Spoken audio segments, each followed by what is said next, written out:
기도드리겠습니다. 사랑이 마시고 은혜가 풍성하신 하나님 아버지, 수요예배에 참석하여 은혜받게 하시니 감사드립니다. 시간 찬양의 말씀 은혜받게 하시고 복받는 시간 되게 하여 주시옵소서. 저희들에게 듣는 귀와 깨달은 마음을 허락하여 주시고 옥토밭이 되어서 말씀의 씨앗이 심어질 때 30배, 60배, 100배의 결실을 맺게 하여 주시옵소서. 시간 먼저 찬양으로 영광 올려드립니다. 주님 기뻐 받아 주시옵소서. 오늘 목사님 말씀 전하실 때 깨달음의 시간 또한 복받는 시간 되게 하여 주시옵소서. 모든 것 주님께 맡겨오며 예수님의 이름으로 기도드립니다. 아멘. 할렐루야. 저 멀리 뵈는 나의 시원성이라고 해서 너무 멀다고 포기하시면 안 됩니다. 우리가 한 걸음 믿음으로 걸을 때마다 시원성은 더 가까워진다는 것입니다. 오늘도 소망을 품고 찬양하겠습니다. 저 멀리 뵈는 나의 시원성.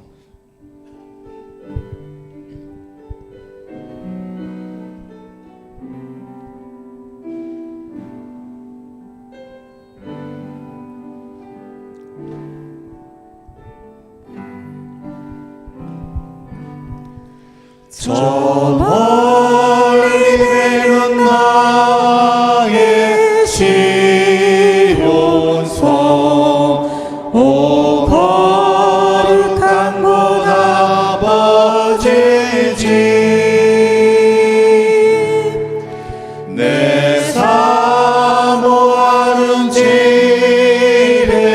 가고자 한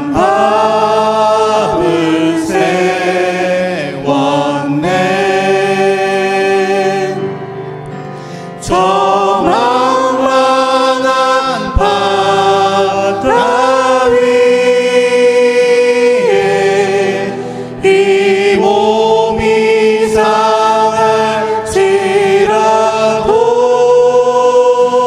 상할지라도 오늘은 이곳 내일은 저곳 아득한 나의 갈 길,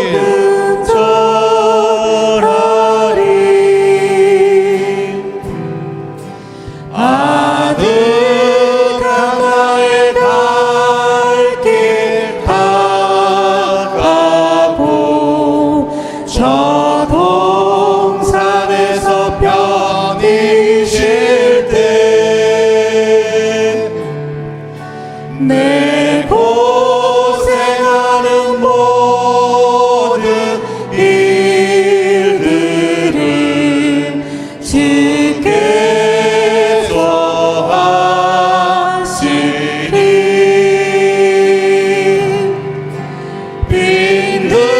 빈들이나 사막에서 이 몸이 고날지라도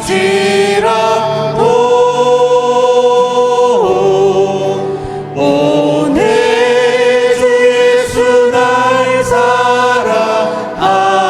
사랑하사 한 번 더 고백합니다. 저 멀리 뵈는 나의 시원성.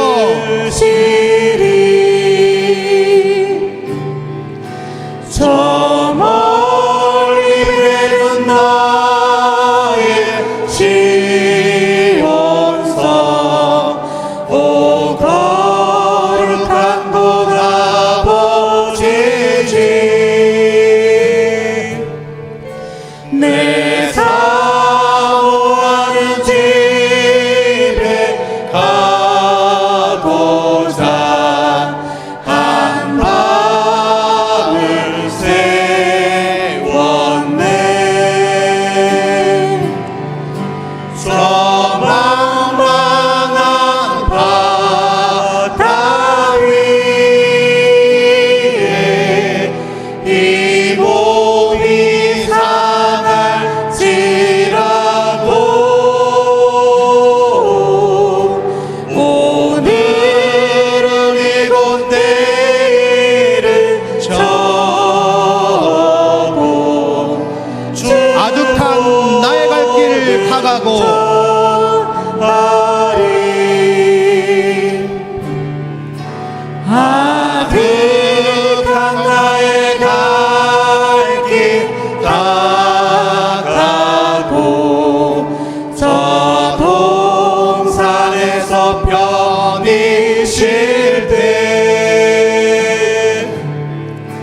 내 고생하는 모든 일들을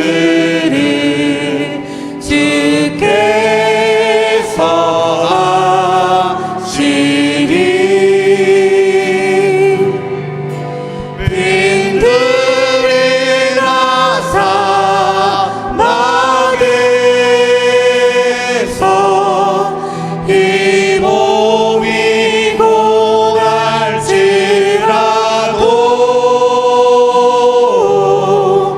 오늘 예수 날 사랑하사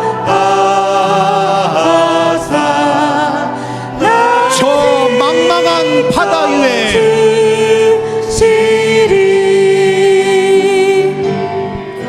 저 망망한 바다 위에 이 몸이 상할지라도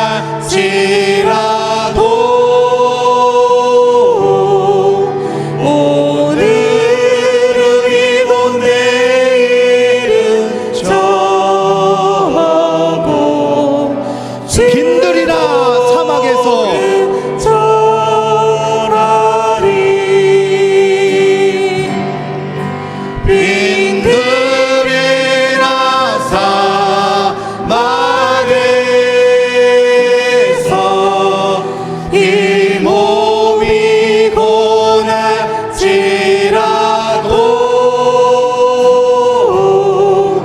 오늘 예수 날 사랑하사 빈들이나 사막에서 지켜주시리. 빈들이나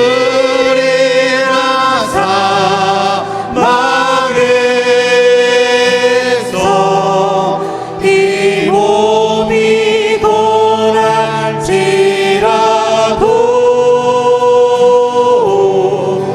오늘 예수 날 사랑하사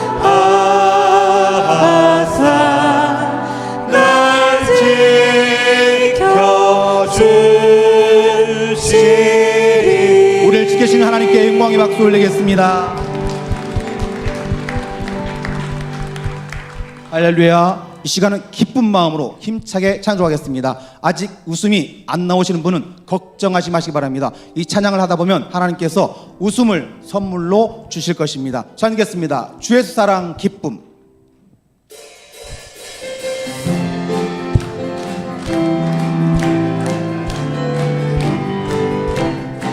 주 예수 사랑 기쁨 내 마음속에 내 마음속에 내 마음속에 주 예수 사랑 기쁨 내 마음속에 내 마음속에 있네. 나는 기뻐요 정말 기뻐요. 주 예수 사랑 기쁨 내 맘에 나는 기뻐요 정말 기뻐요. 이제는 정죄 없네. 내 맘에 이제는 정죄 없네. 예수 안에서 예수 안에서 예수 안에서 이제는 정죄 없네. 예수 안에서 예수 안에서 없네. 나는 기뻐요 정말 기뻐요. 주 예수 사랑 기쁨 내 맘에 나는 기뻐요 정말 기뻐요. 이제는 해방됐네. 내 맘에 이제는 해방됐네. 예수 안에서 예수 안에서 예수 안에서 이제는 해방됐네. 예수 안에서 예수 안에서 해방. 나는 기뻐요 정말 기뻐요. 주 예수 사랑 기쁨 내 맘에 나는 기뻐요 정말 기뻐요. 주 예수 사랑 기쁨. 기쁨 내 맘에 주 예수 사랑 기쁨 내 마음속에 내 마음속에 내 마음속에 주 예수 사랑 기쁨 내 마음속에 내 마음속에 있네. 나는 기뻐요 정말 기뻐요 주 예수 사랑 기쁜 내 맘에 나는 기뻐요 정말 기뻐요 이제는 정죄 없네. 내 맘에 이제는 정죄 없네 예수 안에서 예수 안에서 예수 안에서 이제는 정죄 없네 예수 안에서 예수 안에서 없네 나는 기뻐요 정말 기뻐요 주 예수 사랑 기쁜 내 맘에 나는 기뻐요 정말 기뻐요 이제는 해방됐네. 기쁜 내 맘에 이제는 해방됐네 예수 안에서 예수 안에서 예수 안에서 이제는 해방됐네 예수 안에서 예수 안에서 해방 나는 기뻐요 정말 기뻐요 주 예수 사랑 기쁜 내 맘에 나는 기뻐요 정말 기뻐요 나는 기뻐요. 정말 기뻐요.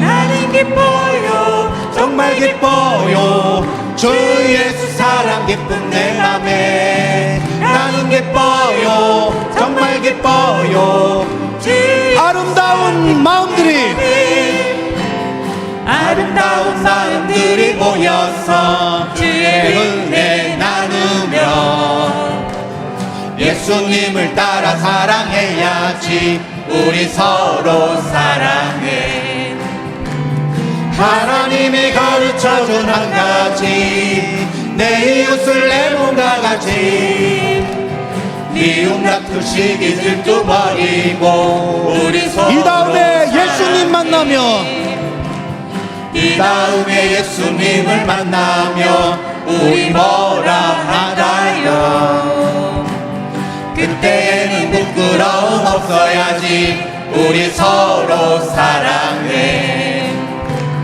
하나님이 가르쳐준 한 가지 내 이웃을 내 몸과 같이 미움 다툼 시기 질투 버리고 한 번 더 아름다운 마음들이 아름다운 마음들이 모여서 주의 은혜 나누며 예수님을 따라 사랑해야지 우리 서로 사랑해 하나님이 가르쳐준 한 가지 내 이웃을 내 몸과 같이 미움 다툼 시기 질투 버리고 이 다음에 예수님을 만나면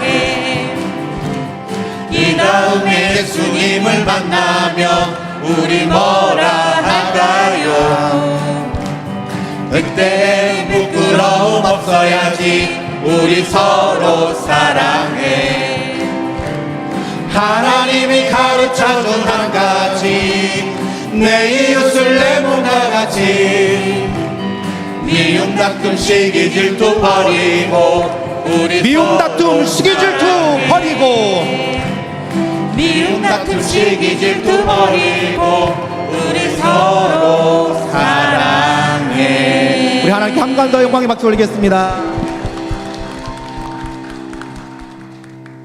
할렐루야. 우리 수요 예배에 오신 여러분을 환영하고 축복합니다. 주일 말씀에 주님이 하셨습니다라는 말씀에 잠깐 묵상하는 시간이 있었습니다. 성도님께서는 어떻게 생각해 보신 적이 있는지 모르겠습니다. 돌이켜보면 제 삶은 주님의 은혜에 많은 흔적이 있었습니다. 넘어질 때마다 다시 일으켜 세워주셨습니다. 길을 잃고 헤맬 때는 바른 길로 인도주셨고 또 눈물로 기도할 때는 위로와 소망을 주셨습니다. 또한 가정을 이루게 하셨고 두 아들을 허락하셔서 사랑하며 살게 하셨습니다. 또한 주님은 한순간도 저를 떠나지 않으셨습니다. 생각해보면 제 힘으로 이룬 것은 하나도 없는 것 같습니다. 모든 것이 하나님의 은혜였고 주님이 나에게 하신 일이라고 믿고 지금도 나아가고 있습니다. 그래서 오늘 저는 감사하며 찬양하며 고백합니다. 돌아온 탕자는 회개하고 돌아오는 모든 사람들의 이야기며 하나님께서 얼마나 크신 사랑으로 우리를 기다려 주신다는 것입니다. 찬양하겠습니다. 돌아온 탕자.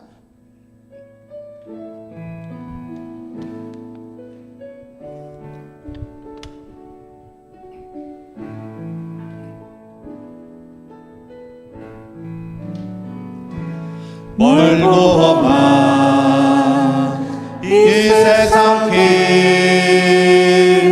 소망 없는 나그네 길 방황하고 헤매이며 정처 없이 살아왔네. 의지할 것 없는 이 몸 위로받고 살고 파서 세상 욕 따라가다 모든 것 무거운 짐轻해지고 무거운 짐 등에 지고 쉴 곳 없어 애처로운 몸 쓰러지고 넘어져도 위로할 자 내겐 없었네. 세상에서 버림받고 귀한 세월 방탕하다 아버지를 만났을 때 죄인이 눈물로써 회개하고 눈물로써 회개하고 아버지의 품에 안기어 죄악으로 더럽힌 몸 십자가에 못 박았네. 구원함을 얻은 기쁨 세상에서 죄인아 영광의 길 허락하신 내 눈물로써 회개하고 눈물로써 회개하고 아버지의 품에 안기어 죄악으로 더럽힌 몸 십자가에 못 박았네. 구원함을 얻은 기쁨 세상에서 죄인아 영광의 길 허락하신 구원함을 얻은 기쁨 찬양하리. 구원함을 얻은 기쁨 세상에서 죄인아 영광의 길 허락하신 내 주 예수 찬양하리.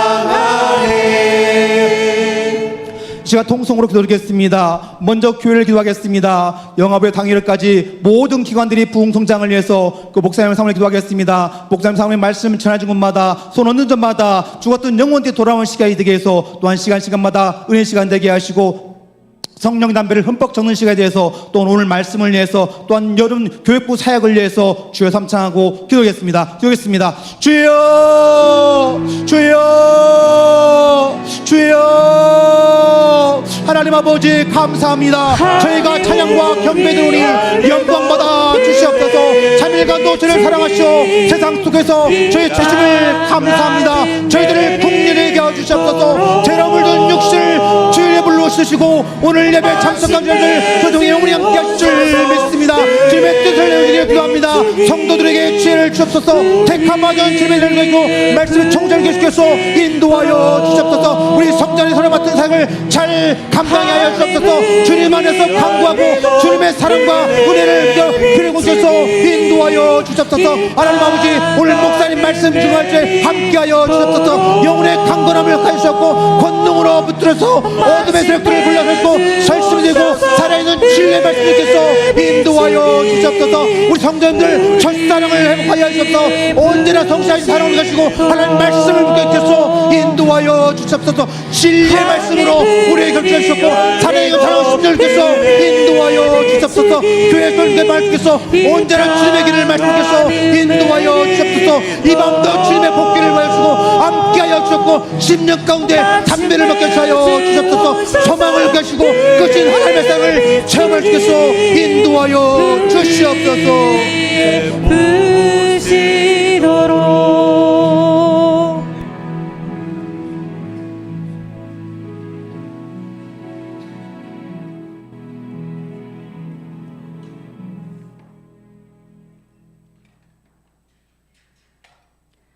사랑과 은혜가 풍성하시는 하나님 아버지, 우리를 한없는 사랑으로 붙드시고 무더운 여름 날씨 속에서도 지켜주시며 이 시간 수요 예배의 자리로 인도하여 주심을 감사와 찬양을 드립니다.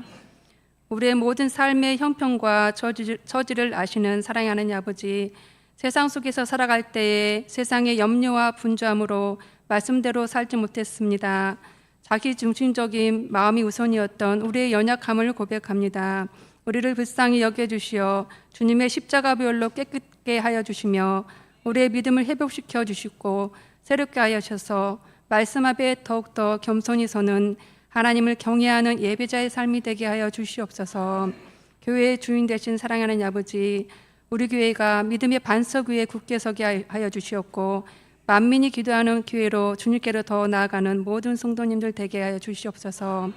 예배와 말씀이 살아있는 교회가 되게 하여 주시옵고 모든 성도가 서로 존중하고 사랑으로 섬기며 세워주고 하나님 뜻 가운데 하나님 나라를 세워가게 하여 주시옵소서. 교회의 각 구역과 기관이 하나로 연합하는 믿음의 공동체가 되게 하여 주시오며 지역사회를 섬기며 그리스도의 사랑을 전하는 통로가 되게 하여 주시옵소서. 진행되고 있는 여름 부서 여름 성경학교와 수련회를 축복하여 주시옵소서. 준비하는 모든 일정과 장소, 이동하는 길까지도 주님께서 친히 지켜주시옵고 안전하고 질서 있게 진행되도록 인도하여 주시옵소서. 교육자와 교사, 봉사자들에게 지혜와 건강을 더하여 주시옵소서. 내일부터 8월 1일까지 분당 할렐루야 교회에서 청소년부 수련회를 합니다. 하나님 만나는 은혜의 시간 되게 하여 주시옵소서.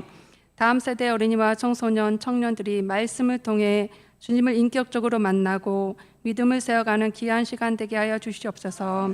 성도님들의 가정과 직장, 사업장을 축복하여 주시며 우리에게 주어진 하루하루가 소중한 하나님의 선물임을 깨닫게 하여 주시옵고 감사와 기쁨으로 살아가는 저희가 되게 하여 주시옵소서. 목사님과 부교육자님의 가정과 사역에 주님들 동행하여 주시옵고 성령의 기름 부으심을 더하시고 말씀과 기도로 이끌어 가실 때 온 성도님들이 순종으로 화답하게 하여 주시옵소서. 이 시간 말씀을 전하시는 목사님께 성령으로 붙들어 주시며 준비하신 말씀 위에 기름 부어 주심 있게 하여 주시옵고 선포드린 말씀이 우리 각자의 삶에 필요한 양식이 되어 선한 길로 인도하여 주시오며 우리의 말과 행동이 복음의 통로가 되게 하여 주시옵고 어디에서든지 예수님의 사랑을 나타내는 성도로 살아가게 하여 주시옵소서. 찬양으로 영광 돌리는 수요 찬양대와 샤론 총가대를 축복하여 주시옵고 여러 모양으로 예배를 돕는 손길에도 함께하여 주시옵소서. 감사드리며 우리의 소망 되신 예수 그리스도의 이름으로 기도드립니다. 아멘.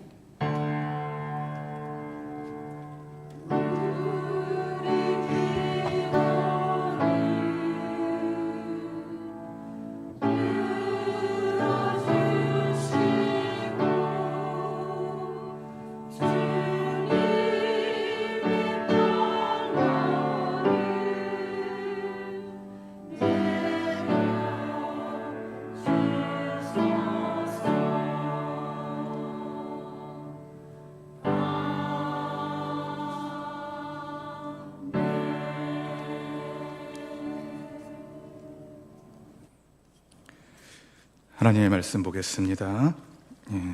레위기 26장 3절부터 4절까지의 말씀인데요. 오늘은 레위기 26장 전체를 보는데 이 두 말씀만 일단 같이 함께 3절 4절 합독하겠습니다. 너희가 내 규례와 계명을 준행하면 내가 너희에게 철 따라 비를 주리니 땅은 그 산물을 내고 밭의 나무는 열매를 맺으리라. 아멘. 샤론 찬양대에 찬양이 있겠습니다.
아멘. 귀한 찬양 감사합니다.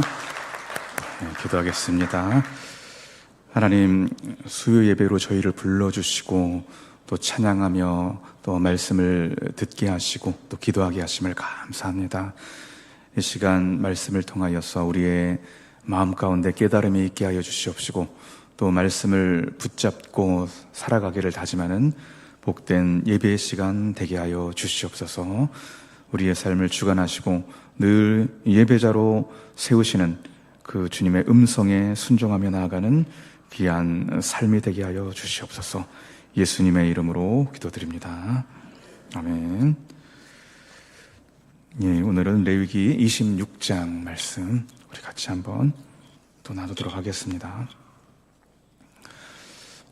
제가 아버지 학교 사역을 감당한 적이 있습니다.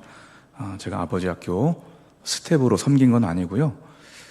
아버지 학교 세미나를 참석해서 실제로 그 교육을 어떻게 받는지 참여한 후에 그거를 교회에 도입해서 물론 스텝은 외부에서 이렇게 지원이 됩니다. 아버지 학교 본부가 있어서요. 그렇지만 교회에서 어느 교회에서 아버지 학교를 하겠다 그러면은 거기서 모든 것들을 준비하고 운영은 하지만 스텝들은 그 본부에서 지원이 돼요. 지원이 돼서 운영을 하게 되는데 아버지 학교를 진행하면서 5번 총 이제 5회 하게 됩니다. 그리고 아버지를 대상으로 하기 때문에 토요일 날 직장 생활 다 마치고 나서 토요일 날 한 3시간, 4시간 정도 시간을 내서 이제 프로그램을 진행하게 되는데요. 5번, 4번마다 외우는 구호가 있습니다. 어떤 구호냐면은 주님, 제가 아버지입니다. 이걸 3번 외쳐요. 주님 제가 아버지입니다. 조금 음성을 높여서 주님 제가 아버지입니다. 3번째는 주님 제가 아버지입니다. 뭐 이런 식으로 구호를 외치면서 하나님 앞에서 진정한 아버지가 되기를 다짐하는 그런 좀 의식을 치르게 되는데요. 그런데 이렇게 아무리 구호를 외치더라도 아버지가 되려는, 좋은 아빠가 되려는 그런 실제적인 노력이 없다면은 아버지가 될 수가 없습니다. 그 아버지 학교가 시작된 배경은 아마 그랬던 것 같아요. 우리나라 아버지들이 옛날에는, 뭐 지금은 그렇진 않은 것 같습니다. 예전에는 그냥 일만 열심히 해서 돈만 벌어다 주면 된다라고 그렇게 생각을 했던 것 같아요. 이것이 아버지 역할이 아닌가. 옛날에는 그렇게 생각했는데, 그러다 보니까 가정을 잘 챙기지 못합니다. 가족들과 시간을 보내고 따로 공간을 마련해서 같이 함께하는 그런 삶, 가족을 챙기는 삶이 익숙하지가 않았어요. 그냥 일방적으로 명령만 내리고 본인이 하고 싶은 대로 하고, 그렇게 우리나라의 그 아버지의 역사가 흘러왔는데, 그런 것들을 개선하고, 그리고 아버지가 잘 돼야지만 가정도 잘 되고, 가정이 잘 되면 사회도 잘 되고, 사회가 잘 되면 나라도 잘 되고, 도미노처럼 나가는 거 아니겠습니까? 그래서 아버지 학교가 시작되지 않았나 생각이 됩니다. 지금 젊은 세대들은 결혼하게 되면 가정에서 굉장히 충실하게 많은 세대들이, MZ 세대들이 잘하고 있습니다. 그래서 굳이 뭐 아버지 학교가 필요 있을까 싶을 정도로 워낙 잘하는데, 예전에는 그러지 않았어요. 그래서 아버지 학교가 굉장히 활발하게 진행이 됐는데, 제가 이제 아버지 학교 선전을 하려는 것이 아니라 좋은 아버지가 되려면은 노력이 있어야 된다는 것이죠. 우리도 마찬가지로 하나님 앞에서 좋은 예배자가 되기 위해서는 나름대로의 노력과 몸부림이 있어야 된다는 것입니다. 수요일 날 이 자리에 나와서 말씀만 듣는다고 해서 내가 하나님 앞에서 신실한 예배자가 되는 것은 결코 아닙니다. 주님, 제가 예배자입니다. 주님, 제가 예배자입니다. 주님, 제가 예배자. 이렇게 구호 외친다고 해서 예배자가 되는 것이 아니라 실제적인 나의 헌신과 노력과 몸부림이 있어야지만 우리는 예배자로 거듭날 수 있다는 거 다시 한번 기억을 하시고요. 그동안에 레위기 1장부터 26장까지 진행이 됐는데 27장 되면 마지막입니다. 다 끝나고 나서 이제 나는 예배자와 전혀 상관없는 삶을 살아야겠다, 이것이 아니라 계속해서 모든 성경을 통해서 하나님 앞에서 예배하는 그런 삶이 되기를 주님의 이름으로 축복합니다. 제가 설교하는 가운데 예배자로 서는 것이 왜 중요한지 성경을 토대로 한번 전한 적이 있습니다. 다시 한번 말씀을 드릴게요. 왜 이 주제가 중요한지. 다른 주제 많잖아요. 뭐 전도하라, 뭐 아니면 뭐 다른 거, 그 밖에 여러 가지 주제가 굉장히 많이 있습니다. 그런데 왜 이 주제를 선택해서 이렇게 여러 차례 설교를 할까? 다시 한번 이 주제의 중요성에 대해서 말씀을 드릴게요. 이스라엘 백성들이 출애굽을 할 때에 모세가 바로를 찾아가서 요청을 합니다.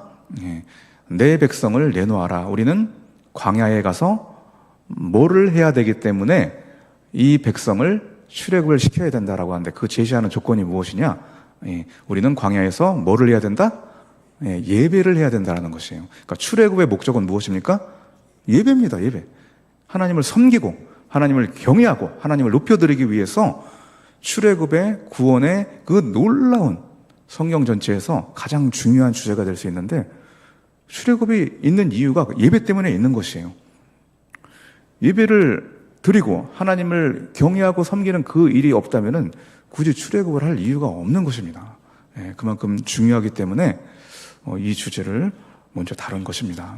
우리도 예배의 중요성을 다시 한번 생각하면서 레위기 1장부터 우리가 26장까지 계속해서 지금 나왔는데, 다시 한번 전체적인 좀 구조를 설명을 해드릴게요. 물론 뭐 기억을 하시는 분도 계시겠지만요. 27장까지 있는데 1장부터 16장까지, 그리고 17장부터 27장까지, 앞부분 1장부터 16장까지는 하나님과의 수직적인 관계, 다시 말해서 성소에서 예배당에서 우리가 예배 드리는 것, 그거를 이야기를 하고 있는 것이고요. 그리고 17장에서부터 27장까지는 삶 속에서 우리가 어떻게 예배를 드려야 되는지 수평적인 부분에 대해서 전하고 있습니다. 물론 이것이 교집합처럼 이렇게 혼재되어 있는 부분도 있지만 주로 그렇다라는 것입니다.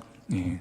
하나님과의 관계를 잘 맺고 예배당에서 수직적으로 주님을 온전히 예배하는 그것으로 끝나는 것이 아니라 17장 이후부터는 그것이 삶의 자리까지 그 예배의 모습이 녹아 들어가서 일상의 삶도 예배자로 살아낼 때에 진정한 예배자가 될 수 있다는 거, 레위기 전체에서 우리들에게 전해주는 메시지입니다.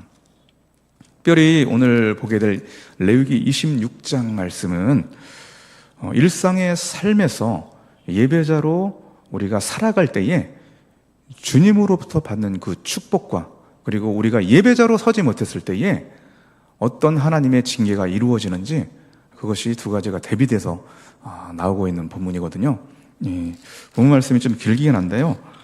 우리 여기 있는 핵심적인 몇 소절만 찾아보면서 함께 말씀을 나누도록 하겠습니다. 우리 2절 말씀을 좀 같이 읽어보겠습니다. 2절입니다. 시작.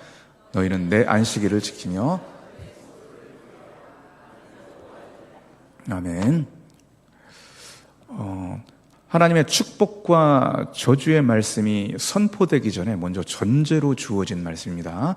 내 안식일을 지키며 내 성수를 경외하라. 안식일은 시간과 관계된 하나님의 말씀이고요. 그리고 성수는 공간과 관계된 하나님의 말씀입니다.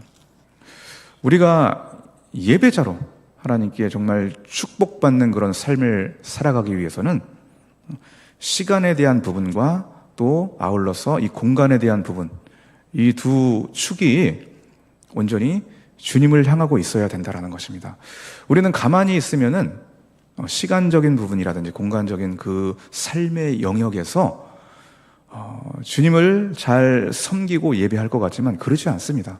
주님을 위한 시간과 공간을 세워가는 것이 아니라 우리가 그냥 본능에 따르면은 주님은 도외시하고 나를 위한 시간과 나를 위한 공간을 마련해서 몸부림치며 살아가게 되는 것이 인간의 죄악된 본성입니다.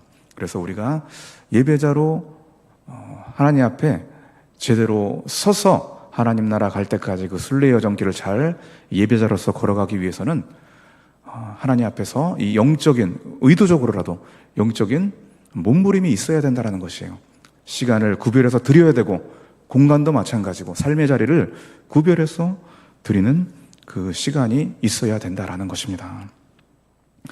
프랑스의 철학자 파스칼, 잘 아시겠죠? 파스칼 굉장히 똑똑하고 엄청난 그 당시에 지성인이었는데요. 파스칼은 또 똑똑할 뿐만이 아니라 굉장히 신앙이 좋았습니다. 이 파스칼이 무엇이라고 파스칼의 팡세라는 그 고전 책에 보면은 무엇이라고 이야기하냐면 사람의 마음 속에는 하나님을 위한 공간이 있대요. 이것은 하나님이 찾아오셔서 그곳에 머물러야지만 채워지는 공간이지 다른 것으로 채울 수 없는 그런 공간이라고 합니다. 그런데 인간은 본능적으로 가만히 있으면은 하나님으로 채우려고, 이 공간을 하나님으로 채우려고 하지 않고 다른 것들, 세상적인 즐거움이라든지 돈이라든지 명예라든지 자기가 좋아하는 세속적인 많은 것들로 이 공간을 채워 넣으려고 하는데 채워 넣어봤자 만족이 있습니까? 만족이 없어요. 공허할 뿐입니다.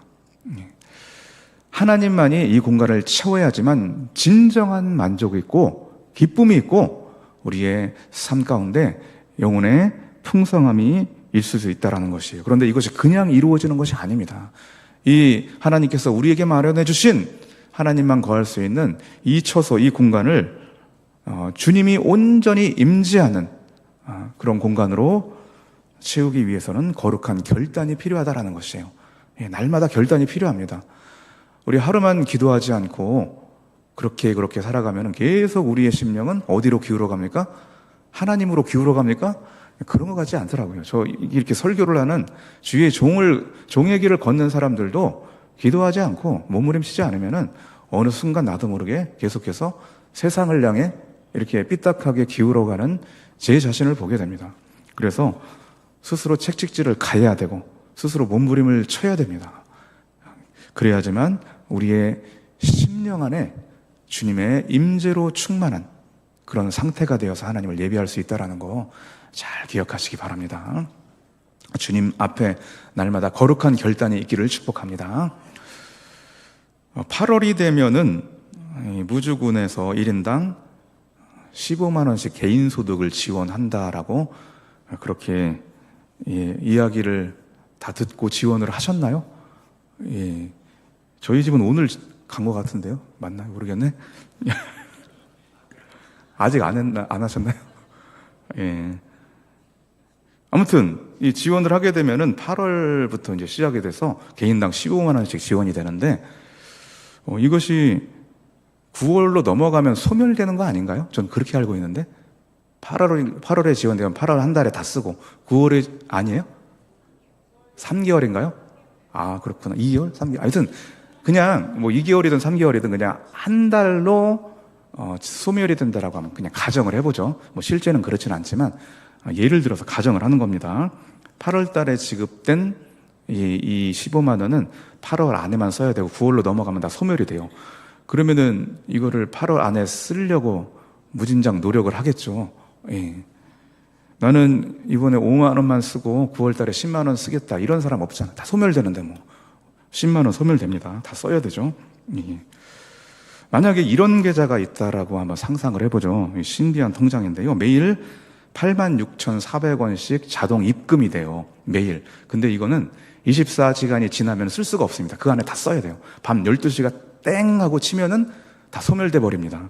그럼 하루에 84,600원이 죄송합니다. 86,400원이 지원이 되면은 그날 다 쓰려고 애를 쓰겠죠. 만약에 까먹었으면 뭐 11시에 기억이 났다 그러면은 11시에 나가서 86,400원을 아마 쓰지 않을까. 아까워서라도. 소멸되니까 다 쓰게 되는 것이 우리의 심리입니다. 이건 하나의 그냥 비유인데요.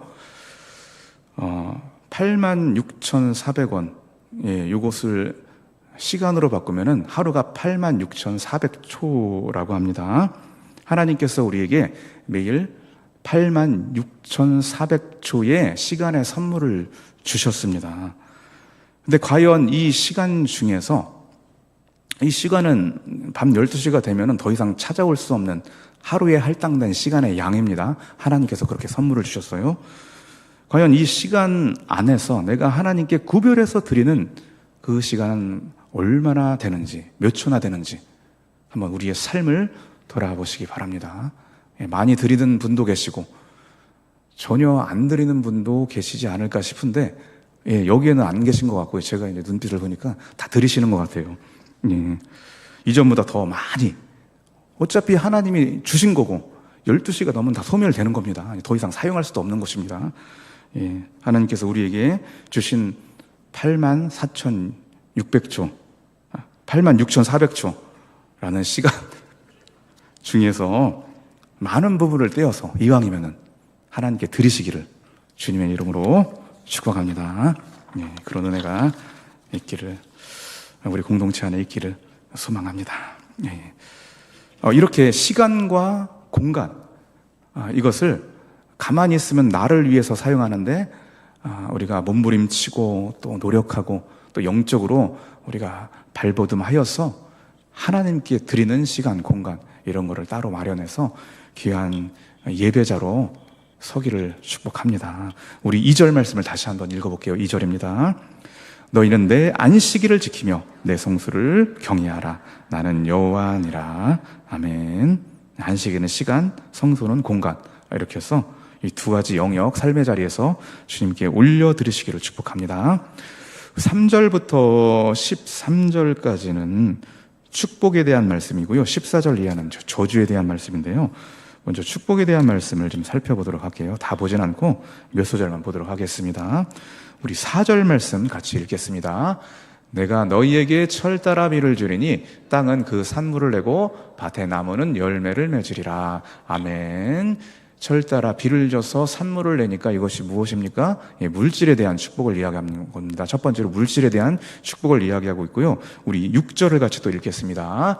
내가 그 땅에 평화를 줄 것인즉 너희가 누울 때 너희를 두렵게 할 자가 없을 것이며 내가 사나운 짐승을 그 땅에서 제할 것이요 칼이 너희의 땅에 두루 행하지 아니할 것이며. 아멘. 내가 그 땅에 평화를 줄 것이며, 마음의 평안, 평안에 대한 축복입니다. 첫 번째로 아까 4절에서는 물질에 대한 축복이고요. 두 번째 6절에서는 마음의 평안, 마음에 주시는 하나님의 축복을 지금 이야기하고 있는 것이고요. 그 다음에 11절 같이 우리 읽겠습니다. 내가 내 성막을 너희 중에 세우리니 내 마음이 너희를 싫어하지 아니할 것이며. 아멘. 여기 쭉 이어지는데 이거 11절 한 절만 좀 읽었습니다. 여기서 내가 내 성막을 너희 중에 세우리니, 이건 영적인 축복을 이야기합니다. 하나님의 임재 가운데 살아가는 삶, 임재로 충만한 그 영혼의 축복에 대한 말씀입니다. 다시 한번 이야기하자면 첫 번째는 무슨 축복이죠? 물질에 대한 축복이고요. 그리고 두 번째는 마음에 주시는 평안, 마음에 대한 축복이고, 세 번째는 영혼에 주는 축복입니다. 1, 2, 3번 중에 하나를 선택한다면 어떤 축복을 받고 싶습니까? 1번 물질, 2번 마음, 3번 영혼. 1번 아무도 없네요. 나는 물질의 축복을 받고 싶다. 2번 나는 마음의 축복을 받고 싶다. 마음이 너무 심란하고 복잡해서 주님 마음의 평안을 얻기 원하는 마음의 축복을 받고 싶다. 손 들어보시죠. 세 번째, 하나님의 임재의 축복을 받고 싶다. 하나님의 임재로 가득한 그 삶. 예, 대부분 다 들으신 것 같아요. 내려주세요. 어떻게 하셨어요? 이게 제일 좋은 축복인지. 이 세 번째, 하나님의 성막, 하나님의 임재의 축복이 제일 좋은 축복인데요. 하나님의 임재에서 우리의 영혼이 잘 되면은 나머지 1번, 2번은 그냥 덤으로 주셔요. 그거 어떻게 하셨어요? 제가 설교를 할 필요가 없는 것 같습니다. 3번을 선택하면 1, 2번은 그냥 따라오는 것입니다. 탁월한 선택을 하셨습니다.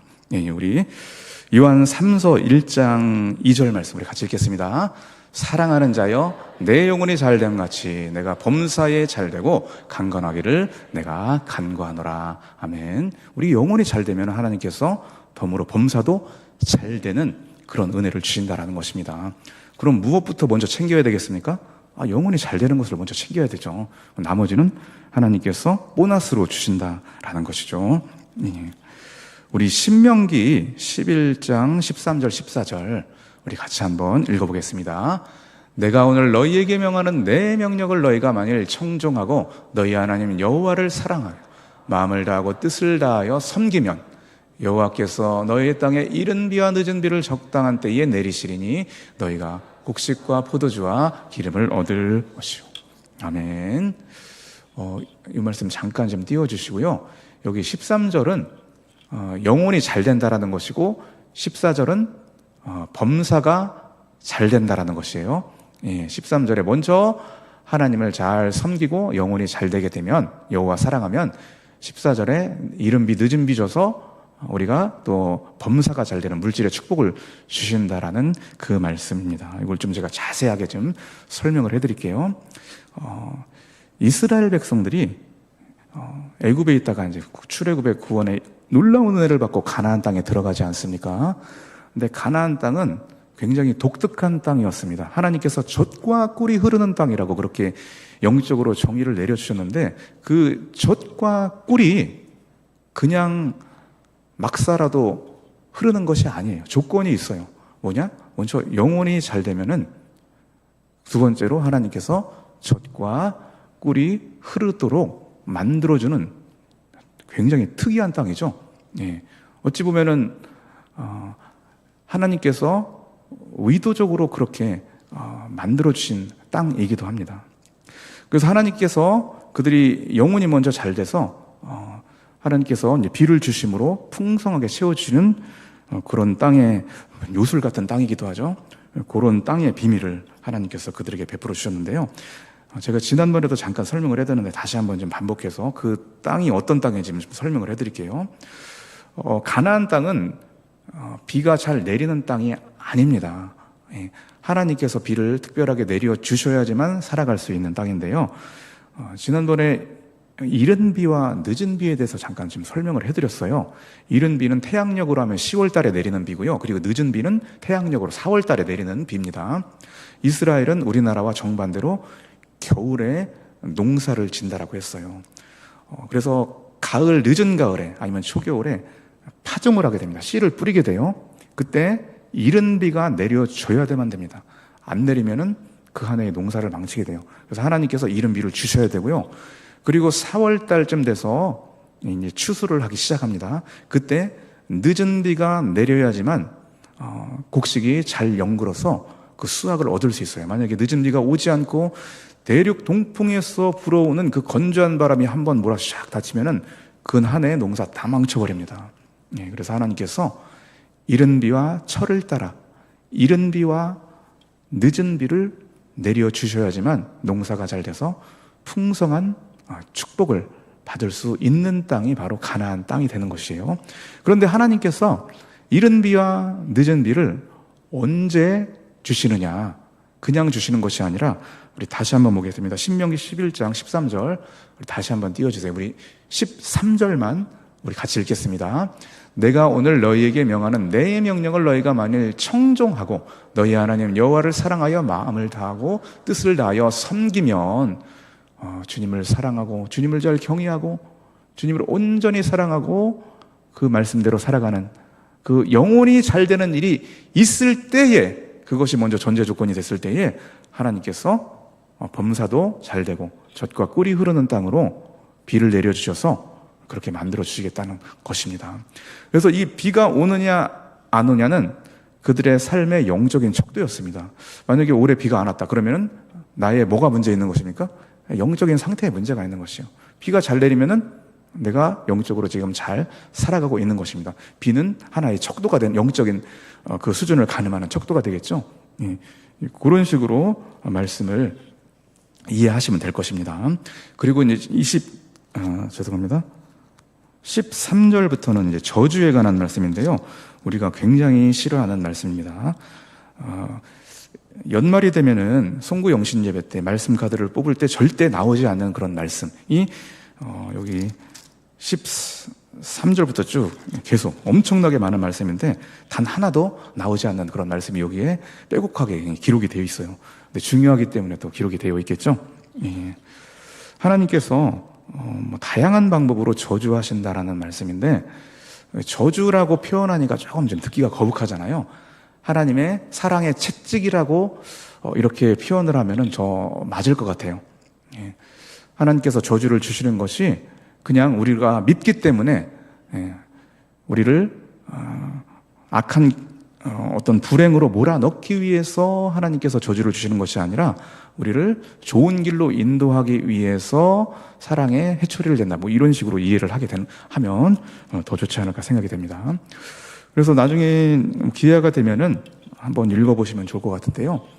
여기 반복되는 단어가 있어요. 뭐 저주한다, 너를 뭐 열병으로 저주하고, 너 뭐 하여튼 뭐 여러 가지 다양한 방법으로 하나님께서 저주한다는 말씀이 계속 나오게 되는데요. 뭐 저주의 최종은 뭐 포로로 끌려가는 것입니다. 이런 걸 쭉 설명할 때에 반복해서 나오는 말씀이 있는데 그것이 무엇이냐? 이 저주를, 이 심판을 누가 하시느냐? 하나님이 하신다. 제가 주일날 성경 말씀을 선포했을 때 주님이 하셨습니다라는 주제로 말씀을 선포했지 않았습니까? 그러니까 이 모든 저주가 주님이 하셨다라고 그렇게 기록이 돼 있어요. 계속해서 반복이 됩니다. 그 중에서 몇 소절만 좀 찾아볼게요. 여기 16절 우리 같이 한번 읽어보겠습니다. 16절입니다. 내가 이같이 너희에게 행하리니 곧 내가 너희에게 놀라운 재앙을 내려 폐병과 열병으로 눈을 생명이 쇠약하게 할 것이요. 여기까지만 보겠습니다. 여기 처음에 주어가 내가, 저기 하나님입니다. 하나님께서 재앙을 내리신다라는 겁니다. 열병도 주시고 뭐 이런 식으로 쭉 나오게 되는데요. 또 한 말씀 볼게요. 여기 19절 우리 한번 보겠습니다. 19절 시작. 내가 너의 세력으로 말미암아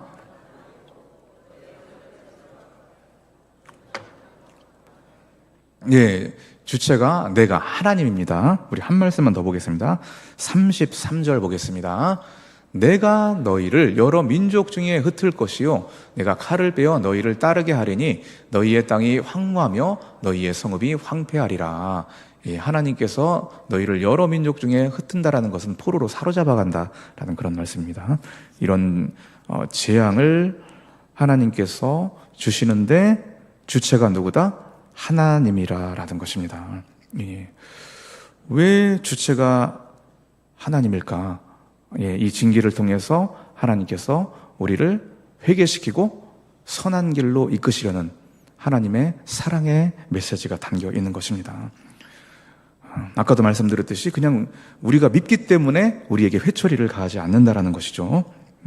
그래서 우리가 가끔 물론 모든 부분이 해당이 되진 않겠지만 가끔 우리가 그런 경우가 있을 것이에요.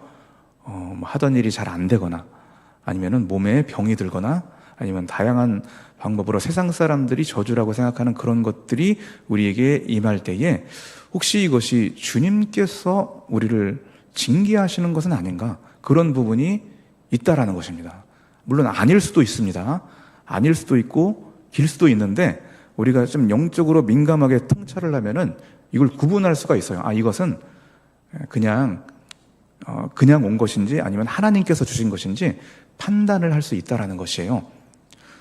모든 것을 다 하나님이 하셨다라고 그렇게 생각을 하시면 안 됩니다. 이거 좀 잘 구분을 하셔야 됩니다. 한번 예를 들어 볼게요. A라는 사람과 B라는 사람이 있는데 이 두 사람이 똑같이 오른다리가 부러져서 병원에 입원을 했습니다. 동일한 병실에 입원을 했는데 결과가 똑같아요. A도 오른다리가 부러졌고 B도 오른다리가 부러졌어요. 근데 A라는 사람은 어떻게 부러졌냐? 먹는 것이 너무 좋아서 밤마다 야식을 하고 라면 끓여 먹고 밤 늦게까지 먹고 하다가 몸이 점점 불어나서 나중에는 이 몸이 너무 불어서 이 다리가 지탱을 하기가 힘들 정도가 됐어요. 계단 내려가다가 몸이 너무 불어나서 넘어져서 오른다리가 부러져서 병원에 입원했습니다. A라는 사람이고요.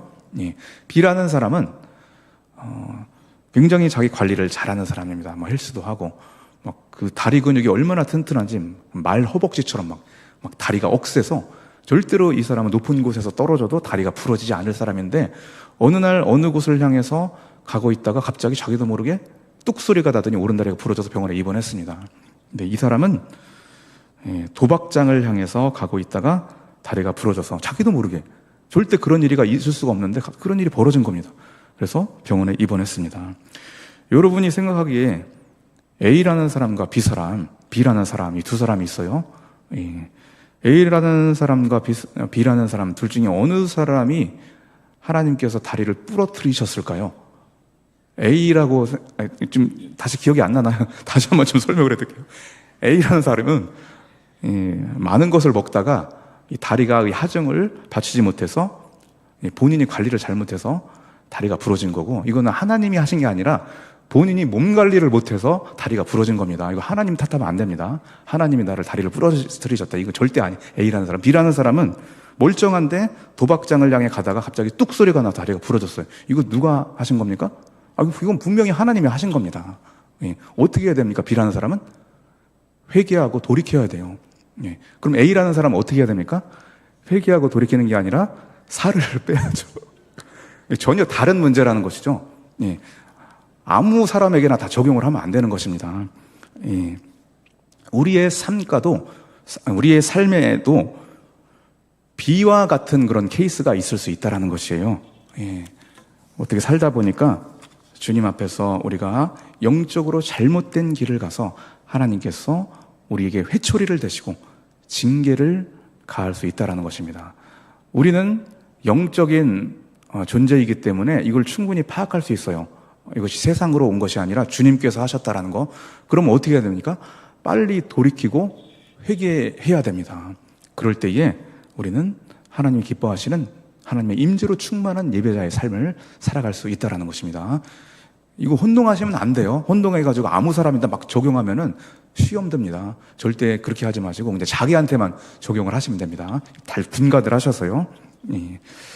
한 간증을 지난번에 했던 주일날 예배 때 했던 간증인데요. 다시 한번 좀 리메이크해서 해드리고 말씀을 맺도록 하겠습니다.